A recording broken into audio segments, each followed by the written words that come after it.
நம்ம எல்லாருமே சின்ன வயசில் வந்து பவர் ரேஞ்சர்ஸ்லாம் பார்த்துருப்போங்க. அதை பார்த்துட்டு நம்மளும் வந்து ஒரு ஹீரோவாக ஆக மாட்டோமா அப்படின்னு சொல்லிட்டு நம்ம ஒரு வளர்ந்த விதங்களும் இருக்குங்க.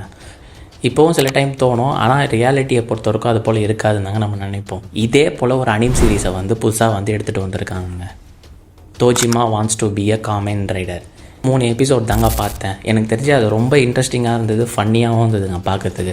நான் வந்து எப்படி சின்ன வயசில் இருந்தனோ அவர் வந்து இருக்கிற மாதிரி காட்டியிருந்தாங்க. ஆக்சுவலாக இல்லையா, மெயின் கேரக்டர் வந்து ஒரு ஹீரோ ஆகணும்னு நினைக்கிறாருங்க. ஆனால் அவரால் ஹீரோவாகவும் ஆக முடியல. அவருக்கு 40 வயசும் ஆயிடுச்சு.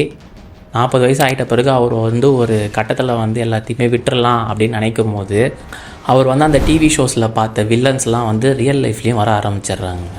அதுக்கப்புறம் வந்து அவங்கள வந்து டிஃபீட் பண்ணுறாங்களா இல்லையா அப்படின்றது தாங்க இப்போதைக்கு ஸ்டார்ட் ஆகுது.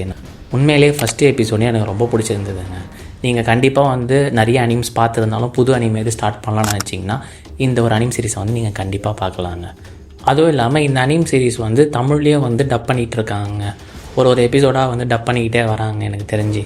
இது போல் உங்களுக்கு வந்து அனிம் சஜஷன், அனிம் நியூஸு எல்லாமே நீங்கள் வந்து ஒரே இடத்துல தெரிஞ்சுக்கணும்னு நினச்சிங்கன்னா நம்ம சேனலை வந்து சப்ஸ்கிரைப் பண்ணிக்கோங்க.